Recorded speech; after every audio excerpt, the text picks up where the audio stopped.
এক নাম অর্ধনারীশ্বর, অর্ধেক ভাগে পার্বতী, অর্ধেক ভাগে ভোলানাথ।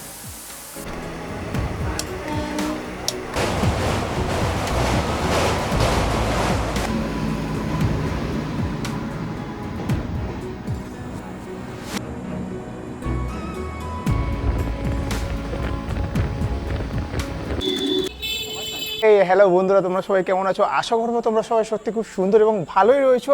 আজ জুলাই মাসের 11 তারিখ। আজকে আমি এমন জায়গায় একটা চলেছি যেখানে রয়েছে পাহাড়, ঝর্ণা এবং মন্দিরও। সেরকম সুন্দর একটা জায়গার সন্ধান দেব। আজ আমি যেতে চলেছি ঝাড়খণ্ডের মধ্যে একটা সুন্দর পাহাড় পর্বতে ঘেরা এবং মন্দির রয়েছে সেরকম একটা জায়গায়। এই জায়গাটার নাম হচ্ছে মতি ঝর্ণা। হাতে কিন্তু একদমই টাইম খুব কম, ঘড়ি কাটায় 10টা বেজে 16 মিনিট, 10টা বেজে 21 মিনিটে কিন্তু 1 নম্বর প্ল্যাটফর্ম শান্তিপুর লোকাল ঢুকবে। সেই ট্রেনটা কিন্তু একদম ডাইরেক্ট ধরে আমায় আগে নৈহাটি যেতে হবে, কারণ সেখান থেকে কিন্তু মালদা টাউন যে গৌড় এক্সপ্রেস রয়েছে 10টা বেজে 45 মিনিটে, আর শিয়ালদা থেকে কিন্তু 10টা বেজে 10 মিনিটে কিন্তু ছেড়ে বেরিয়ে আসছে মালদা টাউন। আগে টিকিটটা কেটে নিই।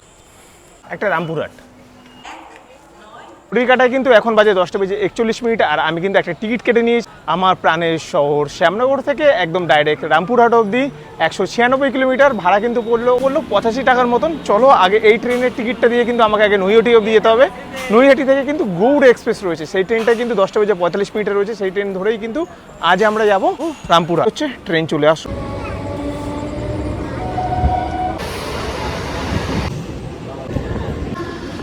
ওয়ান 3153 গৌড় এক্সপ্রেস, যেটা কিন্তু শিয়ালদা থেকে 10টা বেজে 5 মিনিটে কিন্তু ছেড়ে আসছে, আর এই নৈহাটিতে কিন্তু ঢুকবে 10টা বেজে 45 মিনিটে। এই ট্রেনটাই কিন্তু এখন ধরবো, 2 নম্বর প্ল্যাটফর্মে আসবে। আমি কিন্তু জেনারেলে ট্রাভেল করবো একদম ডাইরেক্ট রামপুরহাট অবধি।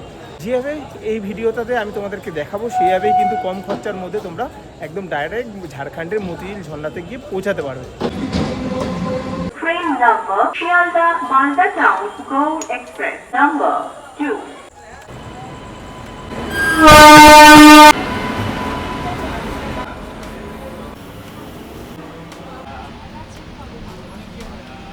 তো তোমাদেরকে একটা জিনিস জানিয়ে রাখি, 13153 এই গৌড় এক্সপ্রেস কিন্তু একদম ডাইরেক্ট মালদা টাউন অবধি কিন্তু যাচ্ছে এই ট্রেনটা, আর আমরা কিন্তু নামবো হচ্ছে রামপুরহাট অবধি। ট্রেনে কিন্তু প্রচুর সিট কিন্তু খালি রয়েছে, বেশ ফাঁকা ফাঁকায় কিন্তু এই ট্রেনটা রাত্রেবেলা তোমরা চাইলে কিন্তু জার্নি করতে পারো। এই দেখো সিট কিন্তু বলতে গেলে ফাঁকা রয়েছে, আর চা কিন্তু ট্রেনে বিক্রি হচ্ছে। টিকাটায় 10টা বেজে 53 মিনিট। ট্রেন কিন্তু এখন আমাদের নৈহাটি জংশন ছেড়ে ডিপারচার হলো। এরপরে কিন্তু আসছে নেক্সট অফিস ব্যান্ডেল জংশন। এই নৈহাটি ছাড়ার পর কিন্তু আসছে কিন্তু ব্যান্ডেল, তারপরে কিন্তু আসবে বর্ধমান জংশন, তারপরে আসছে কিন্তু বোলপুর শান্তিনিকেতন, তারপরেই কিন্তু 225 কিলোমিটার অতিক্রম করার পরে কিন্তু আসছে রামপুরহাট জংশন। রামপুরহাট থেকে কালকে সকালে কীভাবে কিন্তু ট্রেন জার্নি করবো সেটাও তোমাদের সঙ্গে শেয়ার করব এই ভিডিওতে।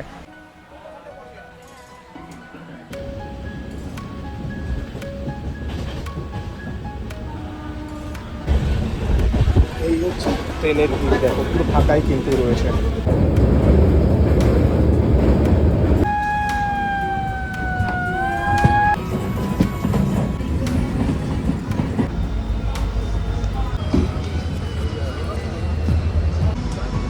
ট্রেন কিন্তু এখন ব্যান্ডেল জংশন প্রবেশ করলো। নৈহাটি থেকে ব্যান্ডেল অবধি 8 কিলোমিটার কিন্তু টোটাল, আর ট্রেন রাইট টাইমে একদম ডাইরেক্ট চলছে।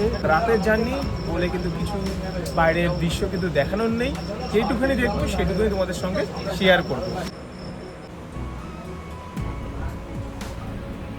বর্ধমান জংশন কিন্তু থামবে। দীর্ঘ 75 কিলোমিটার অতিক্রম করার পর কিন্তু 12টা বেজে 50 মিনিটে কিন্তু আমাদের এই ট্রেনটা একদম বর্ধমান জংশন কিন্তু গিয়ে ঢুকছে।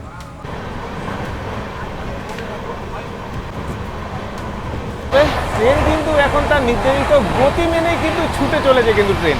আর আমার সামনে যে দাদাটা বসে আছে, দাদাটার সঙ্গে কিন্তু আলাপ হলো। দাদাটা নৈহাটি থেকেই কিন্তু উঠেছে, যাচ্ছে কোথায় জানো? যাচ্ছে কিন্তু মায়ের বাড়িতে, একদম পুরো রামপুরহাট একদম। সেখান থেকেই তারাপীঠ কিন্তু দাদা যাচ্ছে, আর আমি কিন্তু যাচ্ছি রামপুরহাটে। আমিও নামবো, সেখান থেকে কিন্তু সকালবেলা আমার ট্রেন রয়েছে। দাদা কি অফিস থেকে নাকি? না, একদম বাড়ি থেকে। বাড়ি থেকেই? আচ্ছা, হঠাৎই প্ল্যান? হঠাৎ ইচ্ছা হলো যে মা ডাকলো, হ্যাঁ মানে বাড়িতে ছিলাম, হঠাৎ মনে হলো তারাপীঠ যাই, বন্ধু বান্ধবকে ফোন করলাম, কেউ মানে যেতে ইচ্ছা নেই, তো চলো ভাই আমি একাই বেরিয়ে পড়ি। একদমই ঠিক বলেছে, মা ডাকলে অবশ্যই কিন্তু তারাপীঠে তোমাদেরকে আসতে হবে। আর এইভাবে আমাদের মতন কিন্তু ভবঘুরের মতন পারলে বেরিয়ে পড়তে হবে, কিন্তু সঙ্গে একলা বা আরেকজন সঙ্গীকে নিয়ে কিন্তু তোমরা বেরিয়ে পড়তে পারো। গৌড় এক্সপ্রেসে কিন্তু ট্রেনের জার্নিটা জাস্ট দেখো, একদমই পুরো ফাঁকা রয়েছে কিন্তু ট্রেন।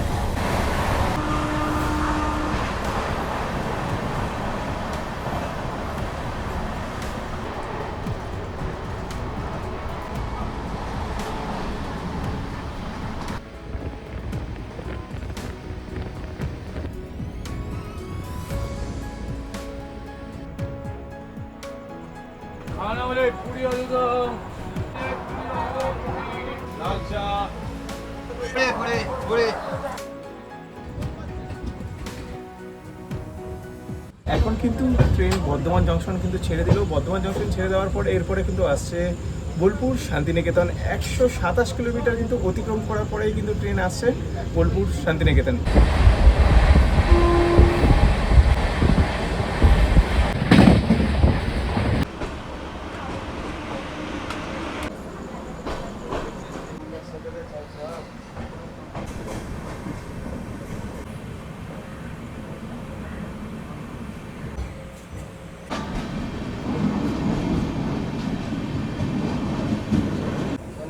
ঘড়িকাটায় এখন সময় বলছে 3:32। আর এই ট্রেনটা রামপুরহাট জাংশনে কিন্তু ঢোকানোর কথা ছিল 2:45। এখন কিন্তু আমরা রামপুরহাট স্টেশনে দাঁড়িয়ে আছি। এরপরে এইখান থেকে মিনিমাম 2 থেকে আড়াই ঘন্টা ওয়েট করার পরে কাল সকাল হলেই আমাদের ট্রেন রয়েছে মহারাজপুর যাওয়ার জন্য। কাল সকাল হলেই ট্রেন রয়েছে রামপুরহাট থেকে সাহেবগঞ্জ, কিন্তু ট্রেন ছাড়ে 6:10 ট্রেন রয়েছে। রামপুরহাট থেকে সাহেবগঞ্জ মেমু একটা ট্রেন রয়েছে, সেই ট্রেনটাই আমি ধরবো। সেই ট্রেনটাই আমি ধরবো 6:10। আর 8:50 কিন্তু আমরা মহারাজপুর গিয়ে পৌঁছাবো। ট্রেন কিন্তু এখন ছেড়ে চলে যাচ্ছে মালদা টাউনের দিকে। হচ্ছে গৌড় এক্সপ্রেস ডিপারচার হয়ে গেল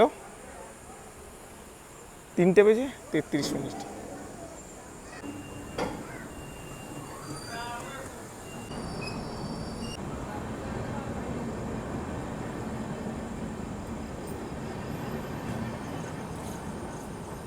ট্রেন কিন্তু আমাদের 2 নম্বর প্ল্যাটফর্মে নামিয়েছে। আমাদের কিন্তু এখন যেতে হবে 1 নম্বর প্ল্যাটফর্মের দিকে।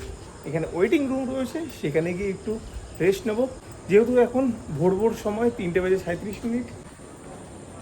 ব্রিজ থেকে নামার সঙ্গে সঙ্গে এখানে কিন্তু দ্বিতীয় শ্রেণীর প্রতীক্ষালয় রয়েছে, এখানে গিয়েই এখন রেস্ট নেব। তবে ঘড়ি কাটা কিন্তু এখন বাজে 3:55। আর আমি এখন কিন্তু চলে আসলাম দ্বিতীয় শ্রেণীর ওয়েটিং রুমে।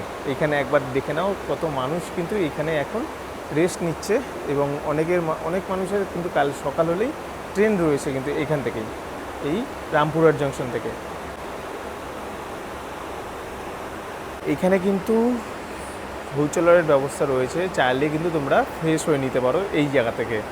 তোমরা কিন্তু এখানে এসি ঘরেরও কিন্তু ব্যবস্থা রয়েছে, যেখানে উচ্চ শ্রেণী প্রতীক্ষালয় রয়েছে। এই হচ্ছে উচ্চ শ্রেণী প্রতীক্ষালয়, এখানে কিন্তু এসি রয়েছে।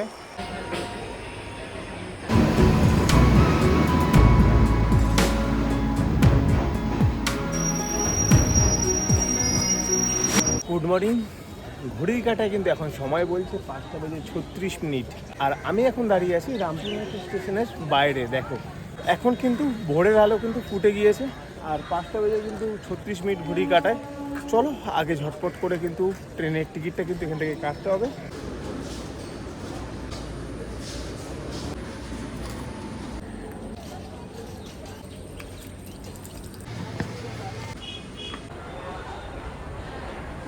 বন্ধুরা, এই হচ্ছে আমার হাতে কিন্তু টিকিট চলে এসেছে। টিকিট কিন্তু কাটিয়ে নিলাম অনলাইনের মাধ্যমে।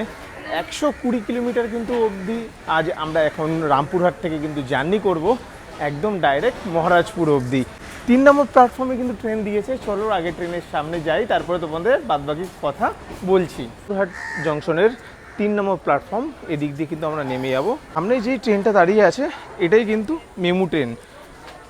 এই হচ্ছে ডিসপ্লে বোর্ডে দেওয়া রয়েছে 63405। 6:10 কিন্তু 3 নম্বর প্ল্যাটফর্ম থেকে কিন্তু ছেড়ে যাবে রামপুরহাট টু সাহেবগঞ্জ মেমু।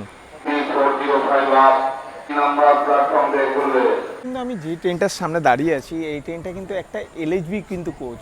এই ট্রেনটা কিন্তু একদম ডাইরেক্ট পৌঁছে যাবে সাহেবগঞ্জ অবধি।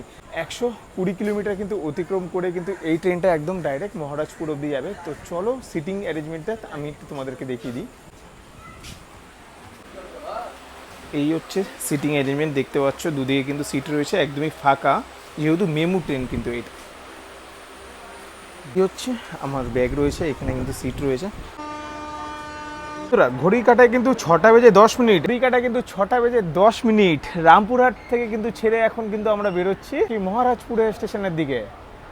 সম্বন্ধে যদি আমরা বলতে চাই 2 ঘন্টা 40 মিনিট কিন্তু এই ট্রেনে কিন্তু জার্নি করতে হবে, তারপরে কিন্তু আসবে মহারাজপুর। আর ট্রেনটা কিন্তু তারপরে চলে যাবে একদম ডাইরেক্ট সাহেবগঞ্জ অবধি। কিন্তু তোমরা কিন্তু এই জার্নিতে তোমরা সাহেবগঞ্জও কিন্তু নামতে পারো। 12.1 কিলোমিটার কিন্তু দূরত্ব কিন্তু রয়েছে একদম ডাইরেক্ট মতিঝর্ণা অবধি কিন্তু সাহেবগঞ্জ থেকে। আর যেহেতু আমি মতিঝর্ণা যাব, তার আগে কিন্তু একটা এক্সট্রা পিস আছে যেটার নাম হচ্ছে মহারাজপুর। সেখান থেকে 3 থেকে 4 কিলোমিটারের মধ্যে কিন্তু পড়ছে মহারাজপুর। মহারাজপুর স্টেশন থেকে নামলে একটাই সুবিধা হয়, যেটা তোমরা টোটো বা ওখান থেকে অটো ধরলে ডাইরেক্ট তোমরা কিন্তু একদম মতিঝর্ণা অবধি পৌঁছে যেতে পারবে কম খরচায়। 30 কি 40 টাকা মতন লাগে যেটুকুনি শুনেছি। আর সাহেবগঞ্জ থেকে তোমরা যদি যেতে চাও তো তাহলেও তোমরা যেতে পারো। যারা যারা চাচ্ছ হাওড়া এবং কলকাতা থেকে যারা আসছো এক ট্রেনে আসবে, প্রচুর ট্রেন রয়েছে, কিছু সংখ্যক ট্রেন রয়েছে, তোমরা সার্চ করলেই তোমরা দেখে নিতে পারো। রয়েছে হাওড়া জয়নগর এক্সপ্রেস রয়েছে, সাহেবগঞ্জ ইন্টারসিটি রয়েছে, হাওড়া গয়া এক্সপ্রেস রয়েছে, হাওড়া জামালপুর এক্সপ্রেস রয়েছে। এগুলো তোমরা শুধু টাইম টেবিলগুলো একটু দেখে নিও, ভিডিওতে দিয়ে দিলাম, তোমরা একটু দেখে নিও। তোমরা চাইলে এরকম কিন্তু একবারেও কিন্তু আসতে পারো আমার মতন ব্রেক জার্নি না করে। আমি কিন্তু এই জার্নিটাতে একদম কম পয়সার মধ্যে দিনে ভ্রমণে তোমাদের ডেস্টিনেশন কিন্তু দেখাবো এই ভিডিওতে, যেখানে রয়েছে পাহাড় ঝর্ণা থেকে শুরু করে এবং সুন্দর মন্দির। তবে এই মন্দিরটা কিন্তু পুরোপুরি কিন্তু ঝাড়খণ্ডের মধ্যে কিন্তু পড়ছে। আমি তো এই ফার্স্ট টাইম যাচ্ছি, যা যা দেখবো সেইগুলো তোমাদের সঙ্গে শেয়ার করব। তোমরা যদি ডাইরেক্ট সাহেবগঞ্জ থেকে মতিঝর্ণা অবধি যেতে চাও তাহলে কিন্তু দূরত্ব পড়বে কিন্তু ওই ধরে রাখো 10 থেকে 15 কিলোমিটার। কিন্তু সেখান থেকে 4 চাকা গাড়ি বা টোটো বা অটো করেও তোমরা মতিঝর্ণা পৌঁছাতে পারো। বন্ধুরা, ঘড়িতে কিন্তু এখন সময় 6টা বেজে 20 মিনিট। আর এই ট্রেনটা কিন্তু 2 ঘন্টা 40 মিনিট পরে গিয়ে কিন্তু পৌঁছাবে একদম ডাইরেক্ট মহারাজপুর। আর টাইম যা দেখাচ্ছে 8টা বেজে 50 মিনিটে কিন্তু মহারাজপুর গিয়ে পৌঁছাবে এই ট্রেনটা।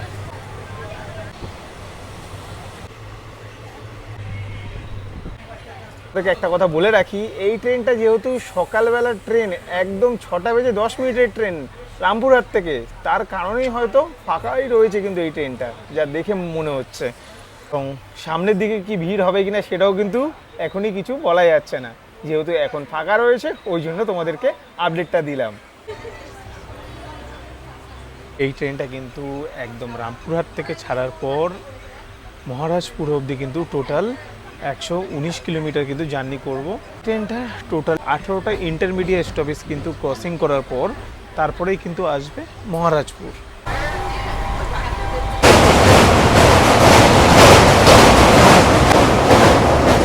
ট্রেন রয়েছে এবং এসএলআর কোচ রয়েছে।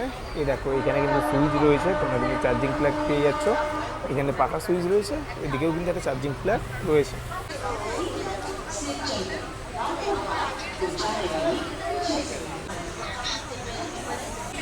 Train number 6, Rampurhat, New Passage.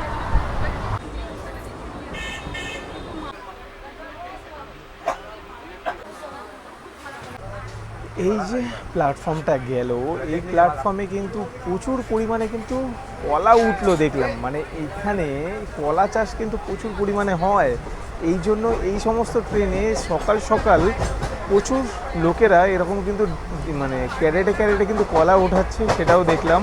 এবং কোনো স্টপেজ থেকে কিন্তু ডাইরেক্ট পাউরুটি উঠাচ্ছে, প্রচুর পাউরুটি উঠাচ্ছে দেখলাম।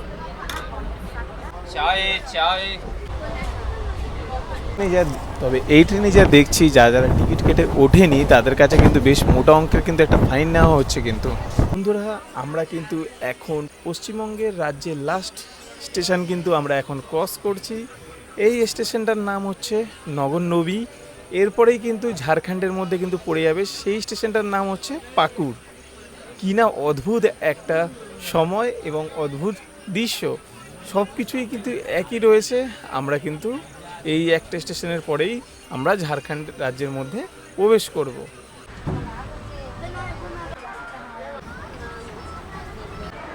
ঘড়ি কাটায় 7টা বেজে 36 মিনিট।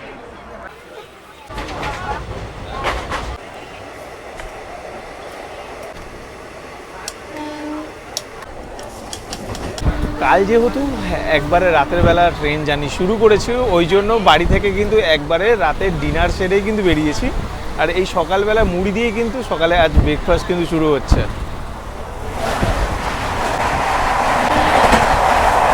একের পর এক রেলওয়ে স্টেশন চলে যাচ্ছে। টাইম রয়েছে 8:50 কিন্তু আমাদের ট্রেন নামাবে। দেখা যাক কখন নামায়। ট্রেন এখনও মিনিমাম 10 থেকে 15 মিনিট মতন লেট চলছে। আর ট্রেনে ওঠার সময় রামপুরহাট থেকে কিন্তু একটা বিস্কিটের প্যাকেট নিয়ে নিয়েছিলাম। দাম কিন্তু মাত্র কিন্তু পড়েছিল 20 টাকা। এই হচ্ছে একটা বিস্কুটের প্যাকেট।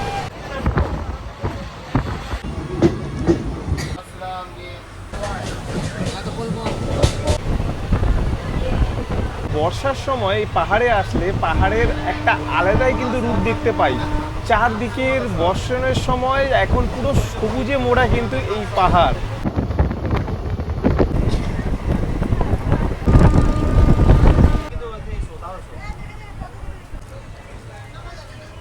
বন্ধুরা, ঘড়ির কাঁটায় কিন্তু এখন বাজে 9:22। আর এই ট্রেনটা কিন্তু এই মহারাজপুর কিন্তু ঢোকানোর কথা ছিল 8:50। বেশ কিন্তু ভালোই লেট রয়েছে ট্রেনটা।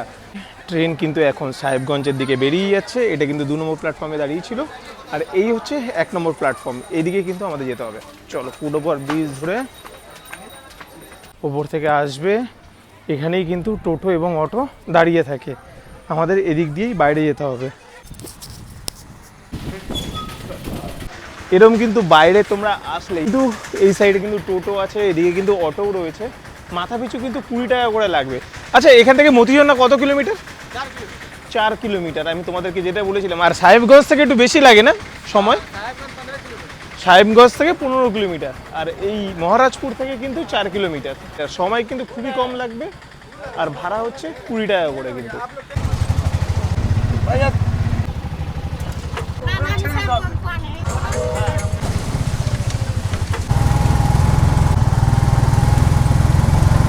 এখন আমাদের গাড়ি কিন্তু আস্তে আস্তে ওপরের দিকে উঠছে, মানে পাহাড়ের উপরে কিন্তু উঠছে, সেই মতিঝর্ণার কাছে। এই জলটা মতিঝর্ণা।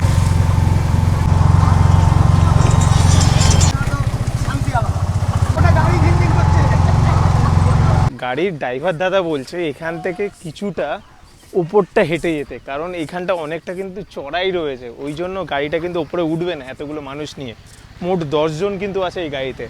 ওই জন্য গাড়িটা একটু উপর দিকে উঠে যাক, তারপরে আবারও গাড়িতে উঠবো।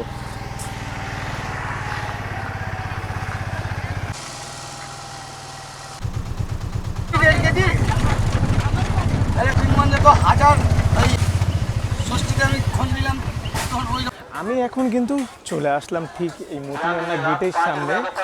এখান থেকে শুনলাম 5 টাকা করে নাকি টিকিট কাটতে হবে। ওই জন্য মায়ের থেকে ঝটপট করে একটা 5 টাকা কয়েন বার করে নিলাম। 5 টাকা করে টিকিট কেটে তারপরে কিন্তু ভিতরে ঢুকতে হবে। তার আগে তোমাদেরকে বলে দিই, যারা যারা আসছো সকাল সকাল এসে কিন্তু তোমরা কিন্তু এখানে সকালে টিফিন থেকে শুরু করে দুপুরে লাঞ্চ পর্যন্ত কিন্তু পেয়ে যাবে। এখানে কিন্তু গরমা গরম এই যে ভাত, ডাল, আলু ভাজা সব রয়েছে। গাড়ি পার্কিংয়ের জায়গা রয়েছে এদিকে। আর এরকম সুন্দর একটা পাহাড়। তো চলো, সামনের দিকে কিন্তু আমাদের আগে যেতে হবে। এই হচ্ছে 5 টাকা দিয়ে কিন্তু টিকিট কেটে নিলাম। এরকম সুন্দর কিন্তু সামনের দিকটা সাজানো রয়েছে। সঙ্গে যা দেখতে পাচ্ছি দুধারে কিন্তু দোকানপাট রয়েছে। এ কিন্তু দোকানপাট রয়েছে যা দেখছি বাচ্চাদের খেলনার জিনিস থেকে শুরু করে হলে আবার মূর্তি আর অনেক কিছুই কিন্তু এখানে জিনিসপত্র রয়েছে। চাইলে তোমরা কেনাকাটা করতে পারো। যেমন সানগ্লাসের দোকান রয়েছে। এ দেখো, সানগ্লাসের দোকান রয়েছে। তার ঠিক ঢোকার আগেই এরকমভাবে সাজানো রয়েছে কিন্তু গেট। এতে পাশ থেকে কিন্তু বয়ে আসা সেই জল বয়ে যাওয়ার কিন্তু একটা আওয়াজ আসছে কিন্তু কানে। কিছুটা আস্তে আস্তে এরকম ছোট দেখে একটা পার্ক দেখতে পাচ্ছি, বাচ্চাদের জন্য রয়েছে এখানে। পার্কের অবস্থা এখানে কিন্তু একটা আইসক্রিমও আছে। কি এর ভিতরে কুলপি আছে। আর এদিকে ছোট ছোট বসার জায়গা রয়েছে। আর এই হচ্ছে বাচ্চাদের দোলনা থেকে শুরু করে স্লিপ পর্যন্ত এখানে রয়েছে। আর দূরেই কিন্তু আমরা দেখতে পাচ্ছি ঝর্ণা পাহাড়ের গা বেয়ে পড়ছে। দেখো,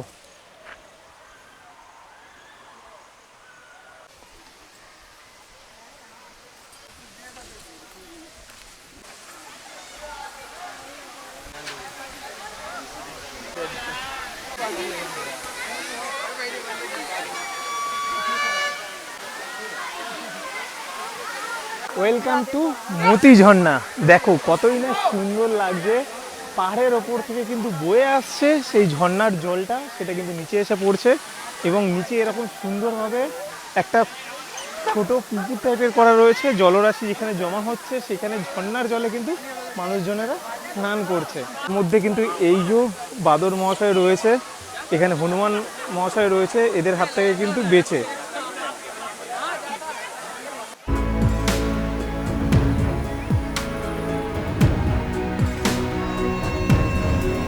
তবে যদি ঘড়ির কাঁটায় এখন যদি সময় বলতে চাই 10টা বেজে 5 মিনিট, আর এখানে কিন্তু এরকম সংখ্যক কিন্তু মানুষজন কিন্তু আজ কিন্তু এসেছে।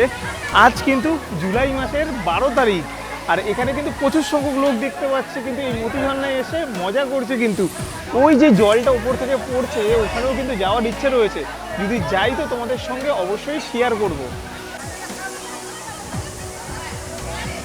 দূরেই এইদিকে কিন্তু রয়েছে স্বয়ং মহাদেবের মন্দির, এই সামনেই, সেখানে তো অবশ্যই যাব।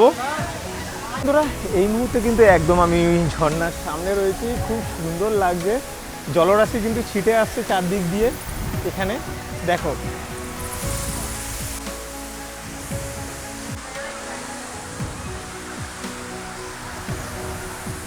আজ রবিবার আছে তো, হ্যাঁ আজ বেশিরভাগই লোক ওই আগস্ট মাস পুরো মায়না মেলা লাগবে, পুরো মায়না মেলা লাগবে, অনেক লোক থাকবে এখানে, পুলিশের লোক থাকবে, লেডিস জেন্টস পুলিশ থাকবে, অনেক প্রচুর ভিড় হবে।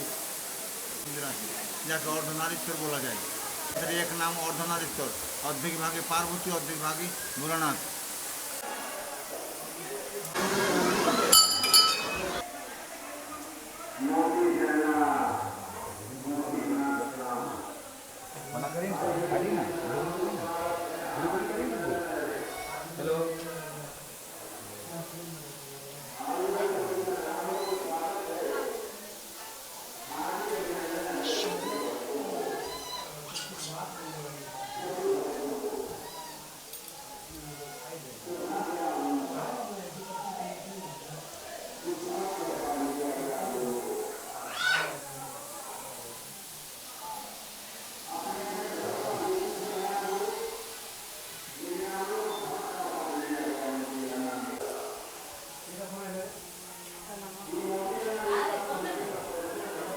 তবে এই যে পাহাড়টা দেখতে পাচ্ছ, এই পাহাড়টায় কিন্তু একদমই তোমাদের মাথা নিচু করে ঢুকতে হবে, কিন্তু মাথায় লাগলেই কিন্তু প্রচুর মাথায় লাগতে পারে, ওই জন্য কিন্তু মাথা নিচু করে কিন্তু তোমাদেরকে এই পাহাড়টা নিচে ঢুকতে হবে। অনেকটা কিন্তু পাহাড়, এখানে যেই পাহাড়টা রয়েছে এই পাহাড়ের নিচে কিন্তু স্বয়ং মহাদেব বিরাজমান। কিন্তু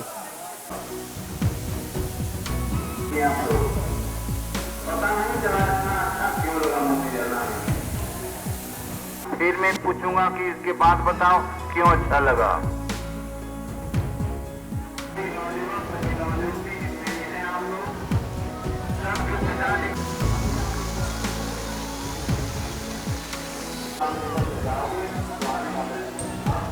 খুব সুন্দর কিন্তু একটা জায়গা একদিনের জন্য কিন্তু ঘোরার জন্য। এরকম সুন্দর জায়গায় কলকাতা থেকে কাছাকাছির মধ্যে আমার তো জানা ছিল না, এই ফার্স্ট টাইম আসলাম এবং তোমাদের সামনে তুলে ধরলাম। ওপরে যাওয়ার ইচ্ছা রয়েছে, দেখা যাক, যদি ওপরে উঠি তাহলে অবশ্যই তোমাদের সঙ্গে শেয়ার করব।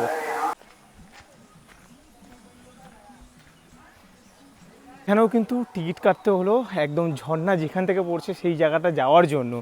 এই হচ্ছে টিকিট মাত্র কিন্তু 10 টাকা করে নিল। এই হচ্ছে টিকিট ঘর, তার উপরে কিন্তু একটা ওয়াচ টাওয়ার রয়েছে, চলো দেখে আসি সেটাও। আমি এখন চলে এসেছি ঠিক টিকিট কাউন্টারের ওপরেই কিন্তু ওয়াচ টাওয়ার ছিল, সেই ওয়াচ টাওয়ারে কতই না সুন্দর লাগছে। দেখো একদিন না সুন্দর লাগছে, কিন্তু ঝর্ণার জলটা বয়ে পড়ছে, এই দেখো ওই সামনে নদী দেখা যাচ্ছে, বয়ে যাচ্ছে দেখো। আর এই রাস্তা ধরেই আমাদের কিন্তু ওপরের দিকে যেতে হবে। তবে চলো সময় নষ্ট না করে ওপরের দিকে ওঠা যাক, যেখান থেকে ঝর্ণার জলটা আসছে। এই হচ্ছে সিঁড়ি করা আছে লোহার, এরকম সিঁড়ি দিয়ে ওপরের দিকে উঠে যেতে হবে। তবে বন্ধুরা আমি বলবো বয়োজ্যেষ্ঠরা যারা আসছো তারা এই 10 টাকা দিয়ে টিকিট কেটে এর ওপরে ওঠার দরকার নেই, কারণ অনেকটা ওপরে উঠতে হবে। কেউ বলছে 200টার মতন সিঁড়ি রয়েছে, তাই যাব তোমাদের জন্য। আমি তো চলে যেতে পারবো, কিন্তু বয়োজ্যেষ্ঠরা মানুষরা আসলে তাদের অসুবিধা হবে।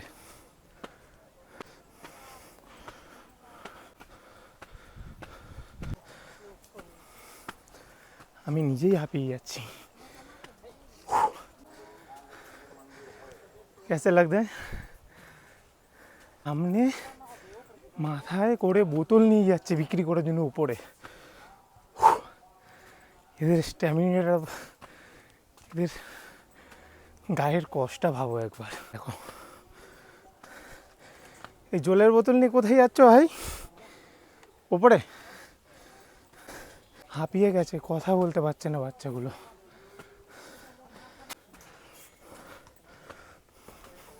কেমন লাগছে ভাই? দারুণ লাগছে। First time? হ্যাঁ, আগে এসেছিলাম তো এরকম সিঁড়ি ছিল না। আচ্ছা, কোথা থেকে এসছো? মুর্শিদাবাদ। মুর্শিদাবাদ থেকে? বাহ, সব গ্রুপ মিলে। হ্যাঁ, গ্রুপে। ফাইনালি লোহার তো সিঁড়িটা শেষ হলো, আর কি উঠতে হবে কিনা জানি না। মাথায় ডাক খেয়ে গেছো? দেখেছি, মানে খেয়াল করিনি, ভালো ধার আছে। এরকম চড়াই খাতরাই কিন্তু রয়েছে এই জায়গাটা।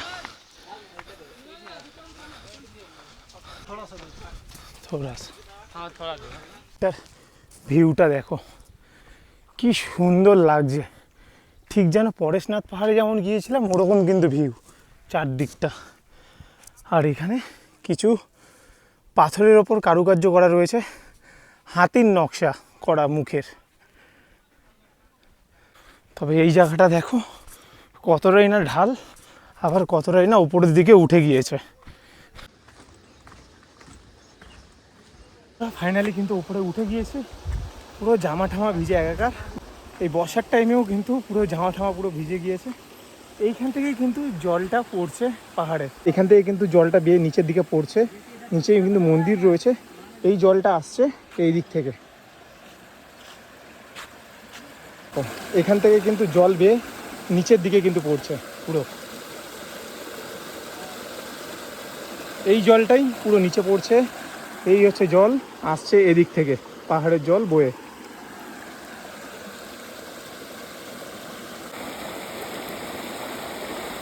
এই যে জলের আওয়াজটা শুনতে কার না ভাল লাগে। যত ক্লান্তি ছিল কাল রাত থেকে এখানে আসার জন্য, সব কিন্তু এই জায়গাতে এসে, এই মতি ঝর্ণাতে এসে আমার কিন্তু দূর হয়ে গিয়েছে। আর এরকম সুন্দর স্বচ্ছ জল কিন্তু উপর থেকে কিন্তু বয়ে আসছে, এই জলটাই কিন্তু নিচে গিয়ে পড়ছে এবং সেখানেই সবাই এই জলেই স্নান করছে। উপরে উঠতে খুব কষ্ট হলো ঠিকই, কিন্তু উপরে আসার পর একটু শান্তির অনুভব পেয়েছি। এরকম পাহাড়ে থেকে যখন নামছিলাম প্রচুর গরমে, এরকম ছোট্ট একটা দোকান থেকে কিন্তু জল নিয়ে নিলাম। এই যে ঠান্ডা জল, এটা কিন্তু নিচ্ছে 25 টাকা এখান থেকে। তোমরা আসলে কিন্তু এখান থেকে জিনিসপত্র কিনতে পারো, 5 টাকা বেশি নিচ থেকে। এই গরমের দাবদাহের থেকে বাঁচতে এরকম কিন্তু ঠান্ডা জল কিন্তু খাওয়াই যেতে পারে এখনের জন্য। জয় হর হর মহাদেব। আমি কিন্তু এখন দাঁড়িয়ে আছি ঠিক মতি ঝর্ণার জলে কিন্তু এখন স্নান করতে নেমেছি। কতই না সুন্দর লাগছে কিন্তু চারদিকটা দেখো, প্রচুর সংখ্যক কিন্তু মানুষ এই মতি ঝর্ণায় কিন্তু স্নান করছে এখন।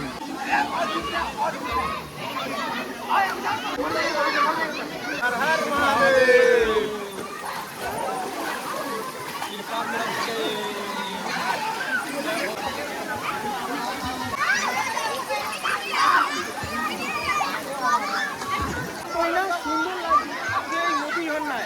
আজ এখানে এসে প্রচন্ড খুশি। তোমরা কারা কারা আসছো অবশ্যই কিন্তু জানিও। হ্যাঁ भैया, साहेबगंज से आया, लोकल आदमी लोग कैसे मजा करते हैं इधर? आते रहते हर हर महादेव।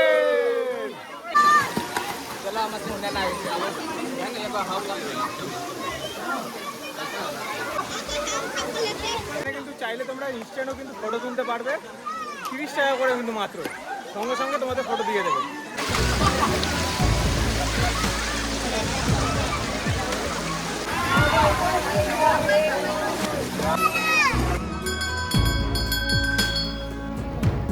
স্নান করার সঙ্গে সঙ্গে ফ্রেশ হই, ওখান থেকে বেরিয়ে আসলাম। বেরিয়ে এসে এরকম ছোট ছোট কিন্তু এরকম ছোট ছোট দোকানপাটগুলো এখানে রয়েছে। যখন ঢুকছিলাম তখন তোমাদেরকে দেখাচ্ছিলাম এখানে যে ছোট ছোট দোকানপাটগুলো রয়েছে। দুপুরে খাবার জন্য থালি কিন্তু এখানে নিয়ে নিয়েছি, দাম কিন্তু মাত্র পড়লো 50 টাকা। কি কি দিয়েছে দেখাই। ভাত আছে, ডাল আছে, পাঁপড় আছে, আলু ভাজা, পটল, শসা, পেঁয়াজ, চাটনি, এদিকে পটল আলুর সবজি। তো একদিনে যেহেতু সফর, ফটাফট করে আগে খেয়ে নিই, খেয়ে নিয়ে তারপরে তোমাদের সঙ্গে কথা হচ্ছে।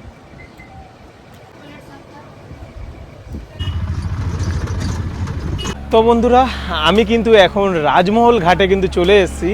রাজমহল ঘাট থেকে কিন্তু একদম মানিকচক ঘাট অবধি যাচ্ছি। কেন যাচ্ছি হলো মানিকচক ঘাট থেকে, ওখান থেকে টোটো করে একদম ডাইরেক্ট আমি মালদা অবধি পৌঁছাতে পারবো।